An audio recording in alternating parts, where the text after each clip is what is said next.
नमस्कार दोस्तों, स्वागत है आप सभी का एक और नए वीडियो में। दोस्तों, ध्यान के लिए हमने काफी सारी बातें बताई हैं। हम काफी सारी बातें कहते हैं, लेकिन उसके बाद भी हम ध्यान नहीं दे पाए। हम किसी काम में मन नहीं लगा सके। आखिर ऐसा क्यों होता है और ऐसा क्या कारण है? मालूम हो कि जब भी हम कोई काम शुरू करते हैं तो हमारा मन भटकने लगता है। हमारे मन में तरह तरह के विचार चलते रहते हैं और हम उस काम पर ध्यान ही नहीं लगा पाते। तो अगर आप भी इस समस्या से जूझ रहे हैं तो आज की जो कहानी है यह आपके लिए बहुत ही महत्वपूर्ण होने वाली है। जानिए, इस कहानी को अंत तक जरूर देखें। इस कहानी में हम आपको कुछ ऐसे तरीके बताए गए हैं जिनके माध्यम से आप किसी भी काम को मन लगा सकते हैं और आपका ध्यान भी प्रति सेकंड गहरा होता जाएगा। दोस्तों, एक समय की बात है।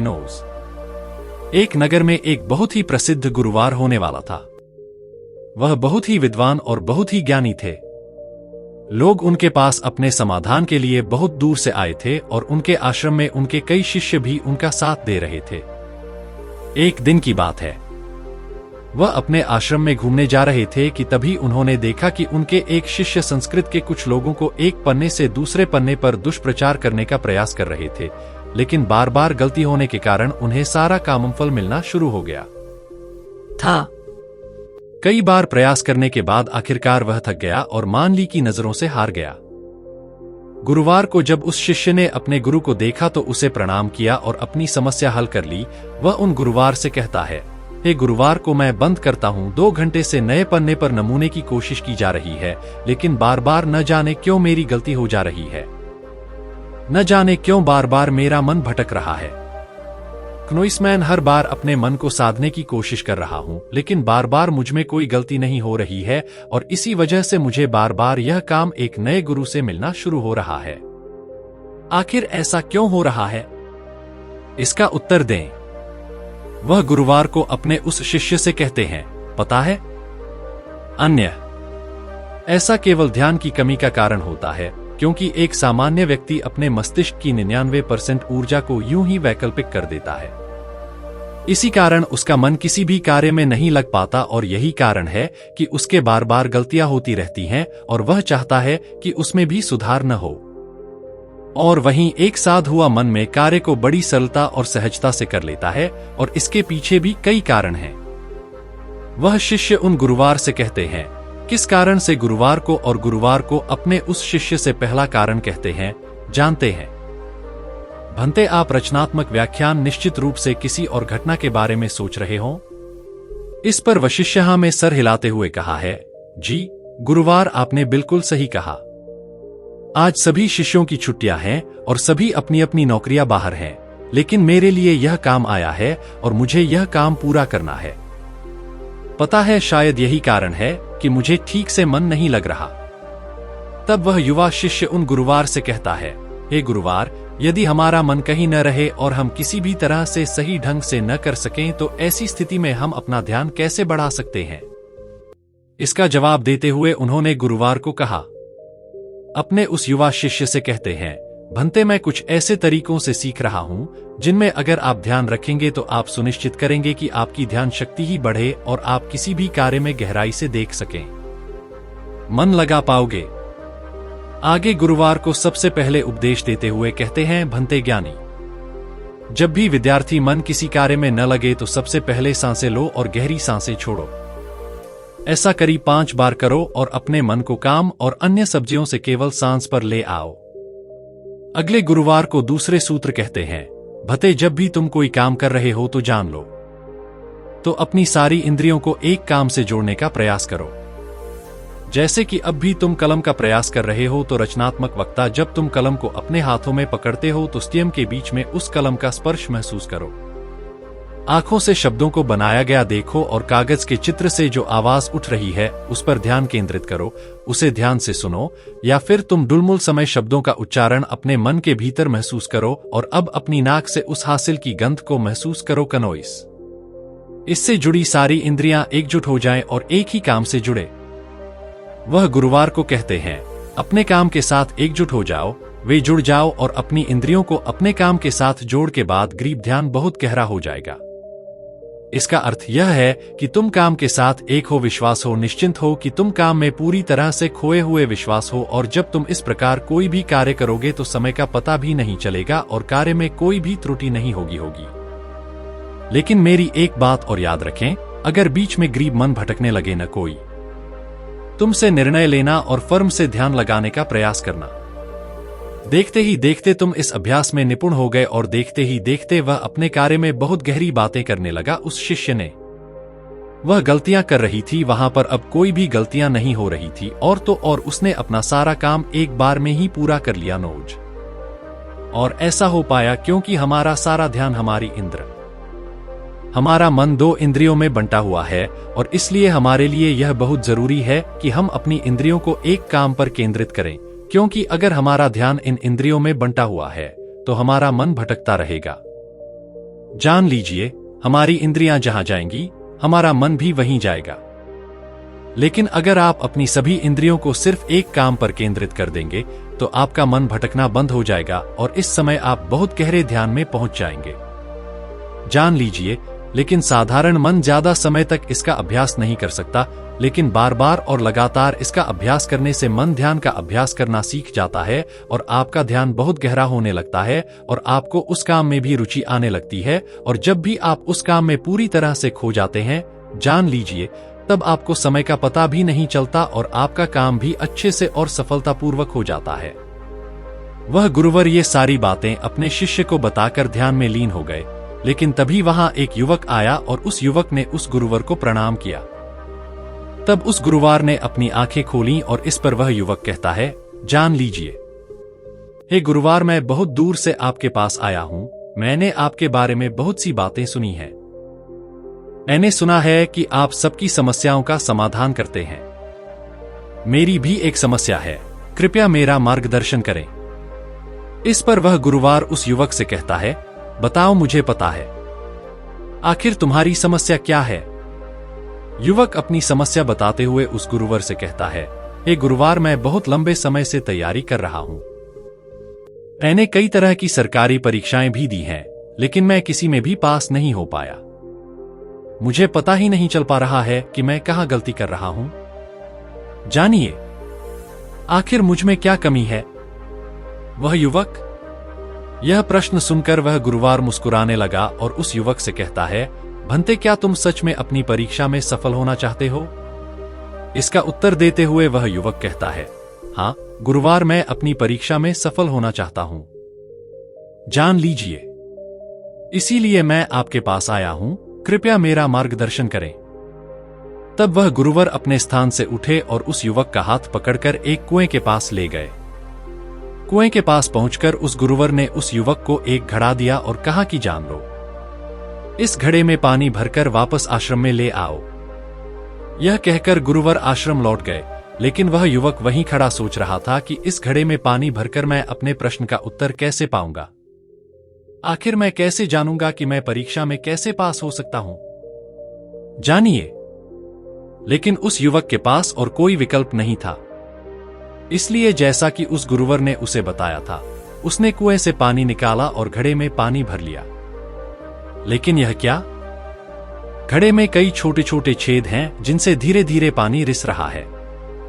वह युवक मन ही मन सोचने लगा, इस घड़े में छेद तो हैं ही। जानिए, मैं इसे आश्रम तक कैसे ले जाऊंगा? फिर उसने सोचा कि ये छेद तो बहुत छोटे हैं। अगर मैं इसे जल्दी से ले जाऊंगा तो जल्दी आश्रम पहुंच जाऊंगा और इसमें से ज्यादा पानी भी नहीं गिरेगा। यह सोचकर उस युवक ने वह घड़ा उठाया और तेजी से दौड़ता हुआ उस गुरुवार के पास पहुंचा, लेकिन आश्रम पहुंचते पहुंचते वह पूरी तरह भीग चुका था और घड़े में नाम मात्र का ही पानी बचा था।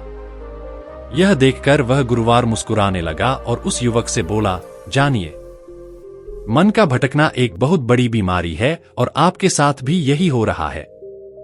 आपके मन में तरह तरह के विचार आते हैं, यानी आप एक समय में कई विचार सोच रहे होते हैं, जिससे आपकी मानसिक ऊर्जा लगातार बर्बाद हो रही होती है। और इसीलिए जानिए, कड़ी मेहनत करने के बाद भी आपको कोई परिणाम नहीं मिल पा रहा है, क्योंकि उस घड़े में कई छोटे छोटे छेद थे और आपने सोचा कि आप इसे लेकर जल्दी आश्रम पहुंच जाएंगे, जो आपका लक्ष्य था।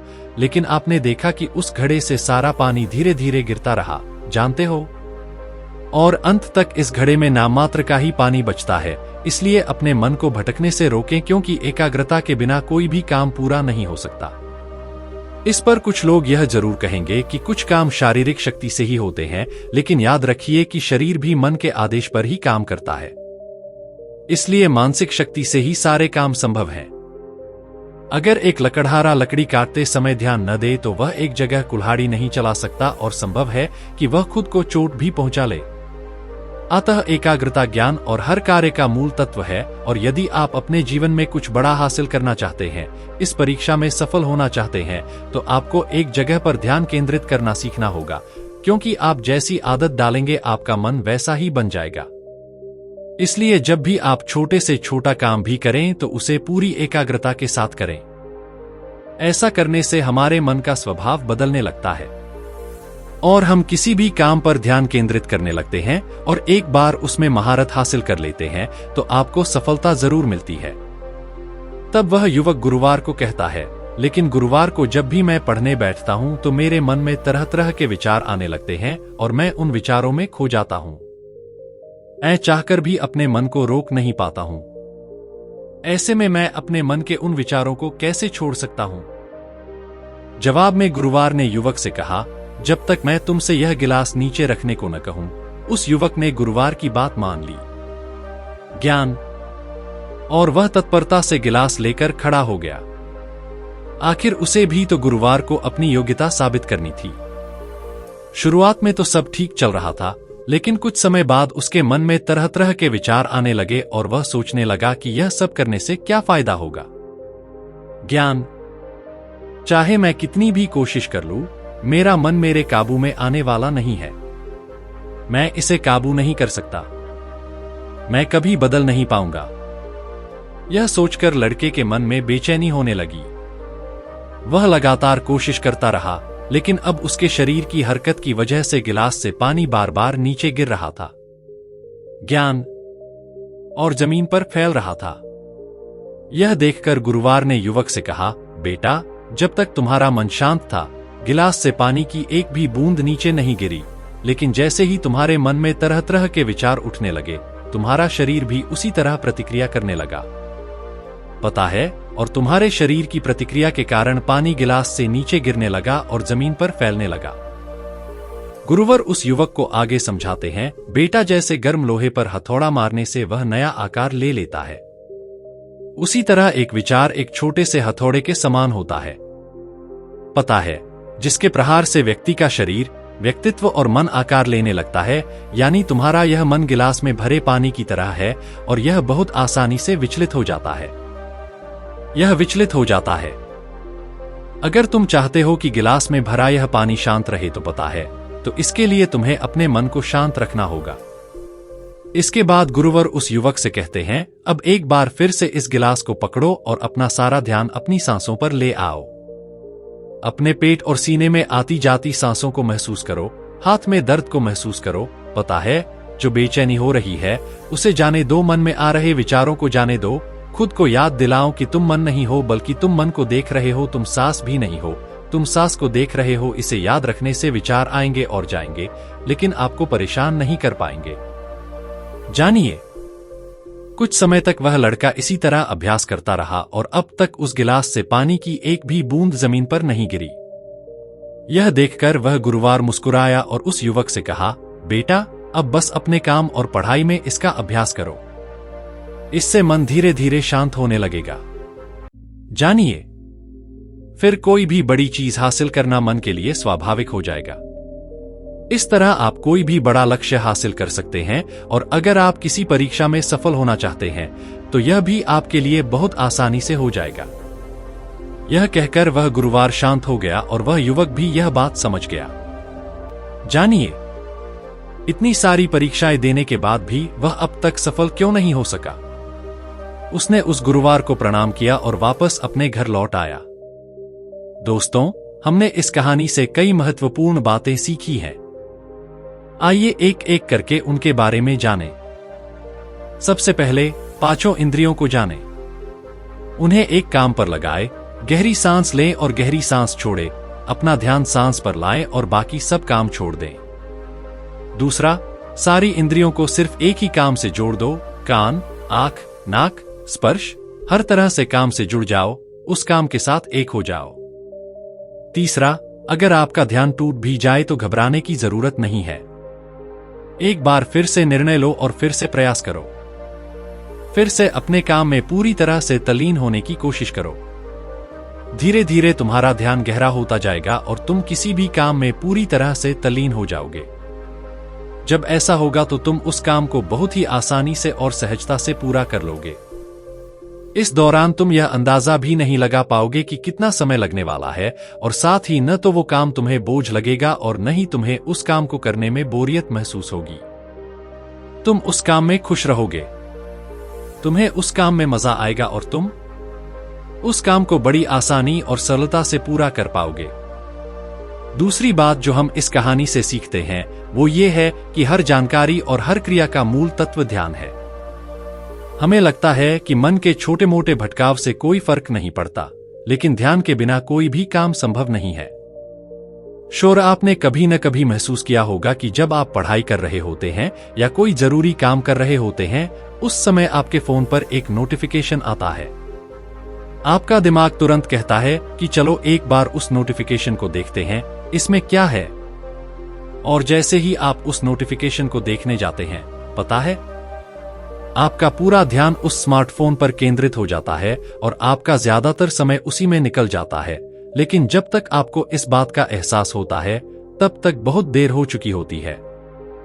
तीसरी बात, स्वीकार करें और जाने दें। जैसे हथौड़े की चोट से गर्म लोहा आकार ले लेता है, उसी तरह मन के विचार भी हथौड़े की तरह होते हैं और उनकी चोट से व्यक्ति का शरीर, व्यक्तित्व और मन आकार ले लेता है। आपने यह भी देखा होगा कि जब हमारे मन में सकारात्मक विचार होते हैं तो हम बहुत सकारात्मक, अच्छा और हल्का महसूस करते हैं, पता है, जबकि जब हमारे मन में नकारात्मक विचार होते हैं, मैं कह रहा हूं, जो भी विचार आए उसे स्वीकार करो और जाने दो। ऐसा करने से मन अनचाहे विचारों से मुक्त हो जाएगा और तुम पानी में पत्ते की तरह पानी पर तैरने लगोगे, जिससे तुम आनंदित और प्रसन्न महसूस करोगे। तुम्हारा शरीर हमेशा स्वस्थ और ऊर्जावान महसूस करेगा और न ही तुम्हारा मन किसी तरह के तनाव और चिंता में डूबेगा। इस तरह तुम सही निर्णय ले पाओगे और तुम्हारा ध्यान भी गहरा होगा। जल्द ही तुम हर काम पर ध्यान केंद्रित कर पाओगे और हर काम में सफलता हासिल कर पाओगे। तुम जो चाहोगे वो कर पाओगे। दोस्तों, आज के वीडियो से तुमने क्या सीखा वो तुम मुझे कमेंट में बता सकते हो। इसके साथ ही मुझे उम्मीद है कि तुम्हें आज का वीडियो पसंद आया होगा। तो इस वीडियो को उस व्यक्ति के साथ शेयर करो जिसे ये कहानी सुननी है और उसके तुरंत बाद चैनल को सब्सक्राइब करो। तो चलिए फिर मिलते हैं ऐसे ही किसी और नए वीडियो में एक नए संदेश के साथ। तब तक अपना ख्याल रखना। धन्यवाद और नमो बुद्धा।